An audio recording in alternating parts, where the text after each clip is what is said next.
Hello guys. तो अभी हम बात करते हैं मोल एंड मोलर मास। आपको पता है कि एटम क्या होता है, यदि आपको पता है कि मॉलिक्यूल क्या होता है, यदि आपको पता है एलिमेंट्स किस तरह से बनता है और क्या होता है, आपको मालूम है यदि कंपाउंड क्या होता है, तभी आप केमिस्ट्री को सीख पाओगे, उसको समझ पाओगे अच्छे से। यदि आपको नहीं पता कि एटम क्या होता है, यदि मैं एटम कहूं कि मेरे पास आयरन का एटम है या किसी भी एलिमेंट का मेरे पास एटम है, तो आप यदि उसको फील नहीं कर पा रहे कि ये मतलब बात क्या कहना चाह रहे हैं, तो फिर आपको थोड़ा दिक्कत होगी सीखने में, समझने में केमिस्ट्री को। आप भी सीखना चाहते हैं एटम क्या होता है, मॉलिक्यूल क्या होता है, कंपाउंड क्या होता है, एलिमेंट क्या होता है, तो लास्ट वाली वीडियो को देख लेना, वहां पे मैंने सारी चीजें आपको बताई हैं और सब कुछ एकदम क्लियर हो जाएगा, कॉन्सेप्ट एकदम आपका क्लियर हो जाएगा और फिर आपको केमिस्ट्री जो ना एकदम फीलिंग से समझ में आने स्टार्ट हो जाएगी, आप फील करना स्टार्ट कर दोगे। तो बात करते हैं मोल की एंड मोलर मास की। देखो, इसको समझने से पहले आपको यही पता होना चाहिए कि एटम क्या होता है, मॉलिक्यूल क्या होता है, तभी इसको मोल को और मोलर मास को समझ पाओगे। देखो, मोल क्या होती है, मोल हमारा, जैसे हम फिजिक्स में बात करते हैं ना, किसी भी वस्तु को जब तोलते हैं, किसी भी पदार्थ को जब तोलते हैं तो हम किलोग्राम में तोलते हैं या ग्राम में तोलते हैं, मिलीग्राम में तोलते हैं, यदि हम फिजिक्स की बात करें। लेकिन केमिस्ट्री में हम ग्राम मिलीग्राम का प्रयोग नहीं करते। केमिस्ट्री के अंदर जब हम किसी भी पदार्थ की या किसी कंपाउंड की, किसी एलिमेंट की अमाउंट के बारे में जब डील कर रहे होंगे, तो वहां पे हमेशा हम मोल का यूज करेंगे। तो मोल क्या है, बेसिकली मोल एक नंबर है। जैसे मैं आपसे कहूं कि एक दर्जन क्या होता है, एक दर्जन क्या है, तो एक दर्जन सभी को पता होता है। एक दर्जन में 12 चीजें आती हैं। यदि मैं कहूं कि एक दर्जन मेरे पास पेन है, तो मेरे पास ये 12 हो गए ना, 12 पेन हो गए। तो बिल्कुल उसी की तरह एक मोल का मतलब होता है, बस संख्या थोड़ी सी बड़ी हो जाती है, बाकी इसमें कोई अंतर नहीं है। इसका मतलब भी संख्या से ही होता है। ये हो गए हमारे 6.02 इंटू 10⁻23 नंबर्स, एक मोल। यदि मैं कहूं मेरे पास एक मोल केले हैं, तो वो इतने सारे केले हो जाएंगे कि ये पूरे संसार में जितने वाले लोग हैं ना, सभी के हिस्से में वो केले आ जाएंगे, एक मोल। यदि मैं कहूं कि मेरे पास एक दर्जन केले हैं, तो ये 12 आदमियों के हिस्से में आएंगे, एक एक केला, 12 ही तो होंगे, एक दर्जन में 12 केले। तो एक मोल क्या मतलब हो गया, एक मोल में हो जाएंगे इतने केले।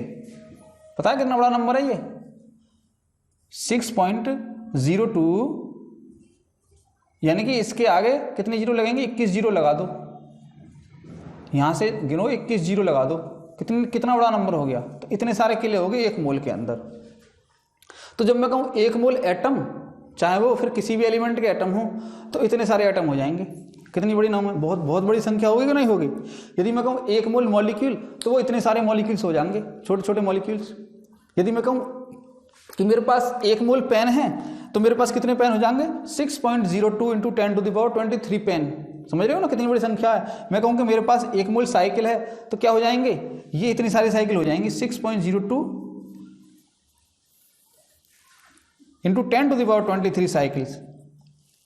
यानी कि इस पूरे पृथ्वी पर जितने लोग रह रहे हैं, सबके हिस्से में साइकिल आ जाएगी, इतनी सारी साइकिल हो जाएंगी एक मोल।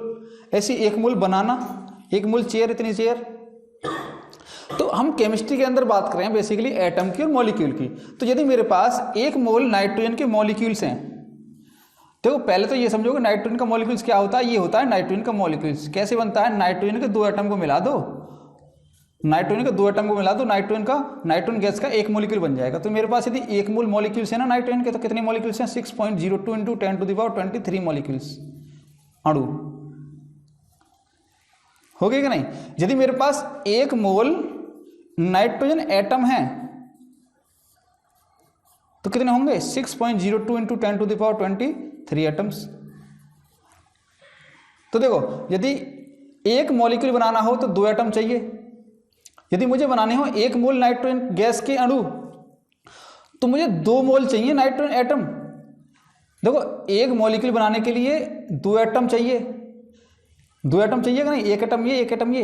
यदि मुझे बनाने हो एक मोल, तो मुझे एक मोल ये चाहिए, एक मोल ये चाहिए, यानी कि 2 मोल चाहिए। तो इसके अंदर क्या है, इसके अंदर 2 मोल नाइट्रोजन के एटम हैं। किसके अंदर, एक मोल नाइट्रोजन गैस के अंदर, क्योंकि एक मॉलिक्यूल के अंदर 2 एटम हो गए ना। चीज साफ हो रही है कि नहीं हो रही, क्लियर हो रही है कि नहीं।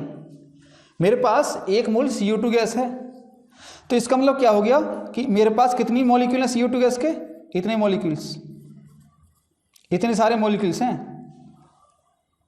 ये CO2 गैस के इतने सारे मॉलिक्यूल्स हैं। अब देखो CO2 गैस को जब बनाते हैं तो एक एटम कार्बन का यानी कि एक मॉलिक्यूल को बनाऊं मैं, और 2 एटम ऑक्सीजन के यानी कि एक एटम कार्बन 2 एटम ऑक्सीजन के मिला दो तो एक मॉलिक्यूल बनेगा CO2 गैस का।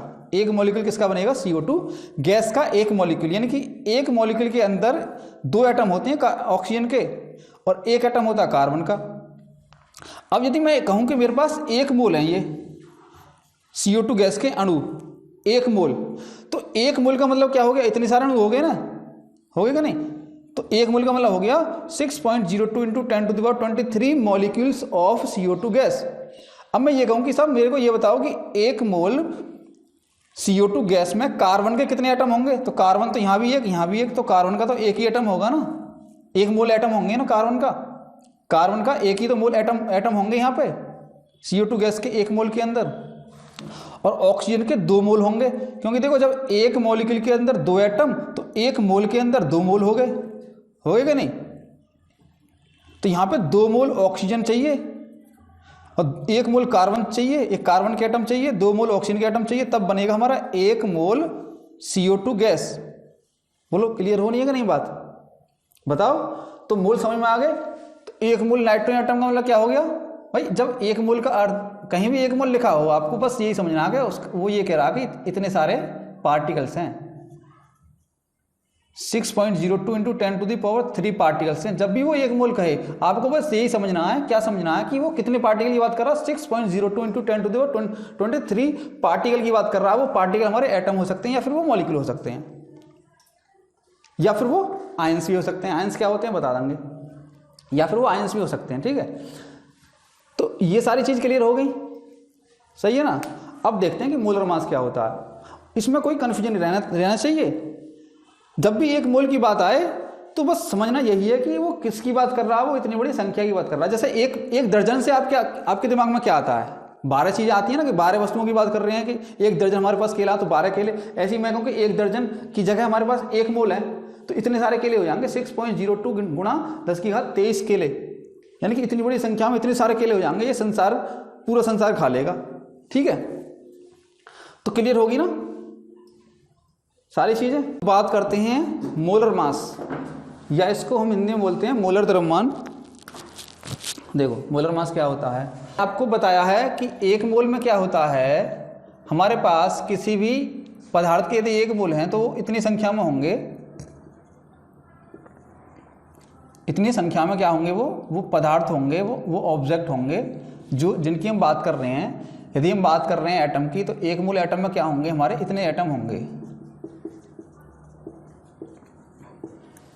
तो यदि मैं बात करूं 1 मोल नाइट्रोजन एटम की,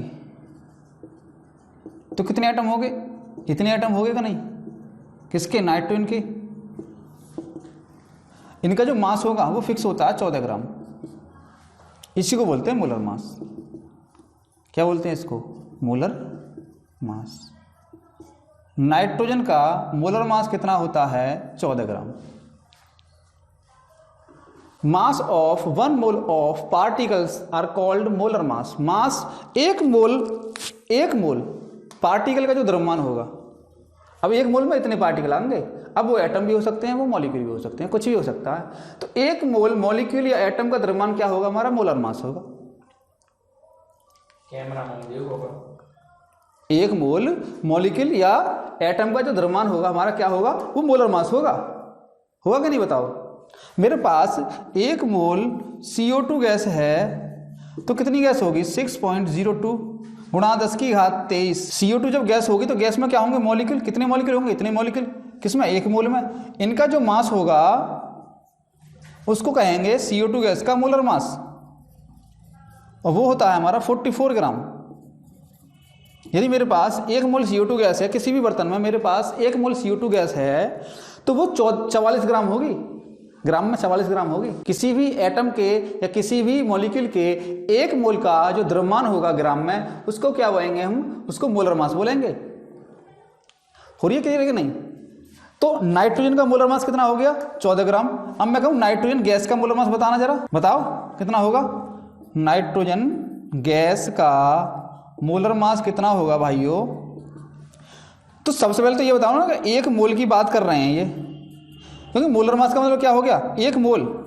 भाई मोलर मास का मतलब क्या है, एक मोल। तो नाइट्रोजन गैस का मोलर मास कितना होगा, उसके एक मोल मॉलिक्यूल। अब देखो नाइट्रोजन गैस की बात कर रहे हैं तो यहाँ पे क्या होंगे, नाइट्रोजन गैस के मॉलिक्यूल तो होंगे सारे के सारे। वो कितने होंगे, वो इतने होंगे 6 गुणा 6.02 गुणा 10⁻23 N2 गैस के मॉलिक्यूल्स एक मोल में। तो इनका जो मास होगा वो कितना होगा, 28 ग्राम होगा।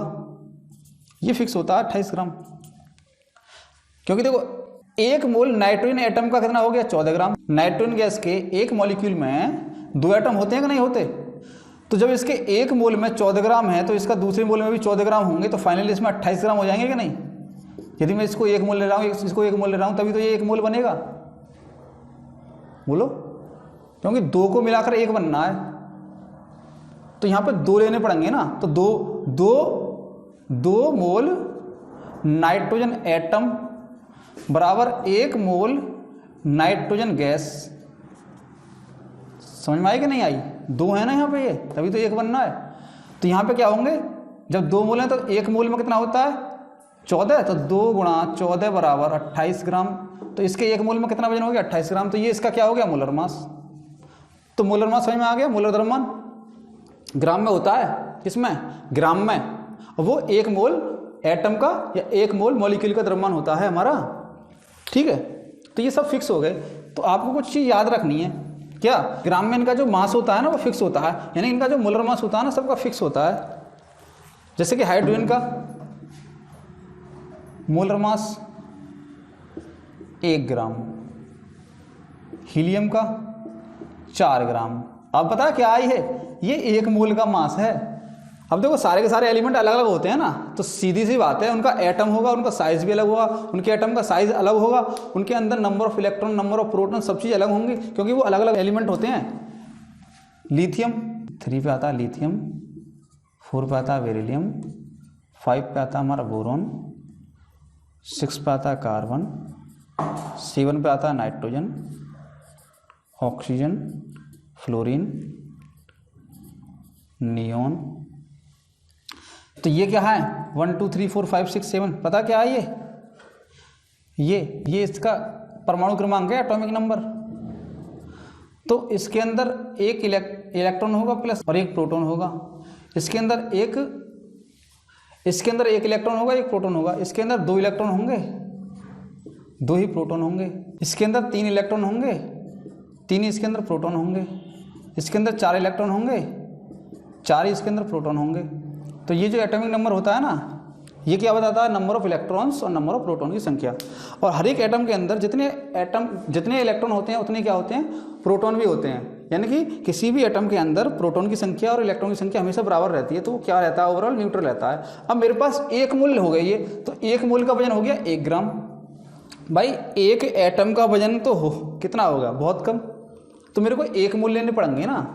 मेरे पास यदि एक एटम है हाइड्रोजन का, तो इसका वजन 1 AMU होता है, जबकि इसके 1 मोल का वजन होता है 1 ग्राम। मेरे को 1 मोल लेने पड़ेंगे तब जाकर वो ग्राम में हमें दिखेगा।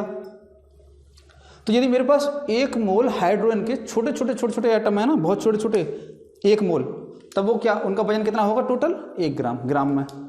यदि मेरे पास हीलियम के एटम है ना 1 मोल, तो उनका वजन कितना होगा, 4 ग्राम। मेरे पास यदि लिथियम के 1 मोल एटम है तो इनका वजन होगा 7 ग्राम। मेरे पास यदि बेरिलियम के 1 मोल एटम है तो इनका वजन होगा 9 ग्राम। मेरे पास यदि बोरोन के 1 मोल एटम है तो इनका वजन होगा 11 ग्राम। मेरे पास यदि कार्बन के 1 मोल एटम है तो इनका वजन कितना होगा, 12 ग्राम होगा। कार्बन के 1 मोल का वजन होगा 12 ग्राम। नाइट्रोजन के 1 मोल का वजन होगा 14 ग्राम। ऑक्सीजन के 1 मोल का वजन होगा 16 ग्राम। अब यहाँ पे ये एटम है सारे, ये सब क्या है, एटम। यानी कि 1 मोल एटम, 1 मोल, 1 मोल एटम, 1 मोल एटम, ये सब 1 मोल एटम का मास है। तो ये क्या हो गया, इनका मोलर मास हो गया। जैसे कोई कहे आपसे कि सब नाइट्रोजन का मोलर मास कितना होता है, तो बता दो 14 ग्राम होता है नाइट्रोजन का मोलर मास। आपसे अब पूछे कि कोई नाइट्रोजन गैस का मोलर मास बताओ, नाइट्रोजन गैस का, तो सब कितना होगा, 28 ग्राम, क्योंकि एक एटम में होता है 14 ग्राम। तो यहां तो 2 एटम है ना, तो 28 ग्राम। कोई कहेगी साहब O2 गैस का मोलर मास बताओ,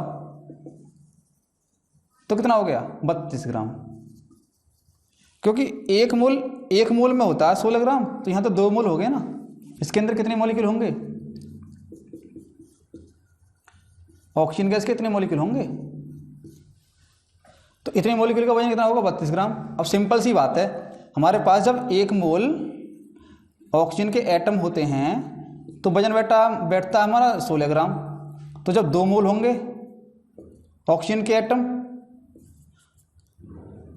तो ऑक्सीजन का एक मॉलिक्यूल बन जाएंगे ना फिर तो, क्योंकि ऑक्सीजन के एक मॉलिक्यूल में 2 एटम है कि नहीं। तो ये हो जाता है हमारा फिर 32 ग्राम। क्लियर हो रही है ना चीज़ें, सही है। आपसे कोई पूछे वाटर का बताओ मोलर मास कितना होता है, वाटर का, पानी का, तो देखो पानी को पहले बनाओ, इसके एक मॉलिक्यूल में 2 एटम हाइड्रोजन के, 1 एटम ऑक्सीजन का, इसका मोलर मास 2 ग्राम हो गया, क्योंकि एक का 1 ग्राम होता है, इसका 16 ग्राम हो गया, ये रहा 16 ग्राम। तो वाटर का मोलर मास कितना हो गया 18 ग्राम। ये फिक्स है सब वैल्यू, क्योंकि मोलर मास का मतलब ही 1 मोल, जब 1 मोल फिक्स हो गए तो मास भी इनका फिक्स हो गया, हम लोग बदल नहीं सकते।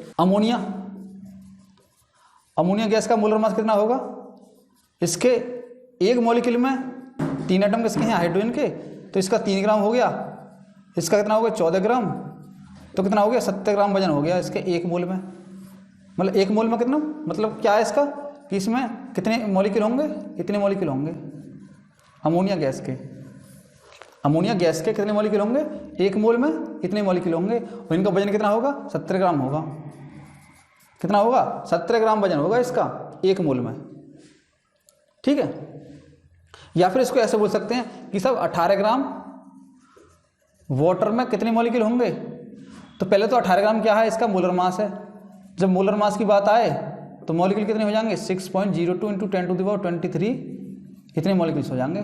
तो ये सारी चीज़ें बहुत बेसिक हैं, बहुत छोटी छोटी चीज़ें होती हैं। अब ये चीज़ हमें पता नहीं होती तो फिर हमें केमिस्ट्री समझ में नहीं आती।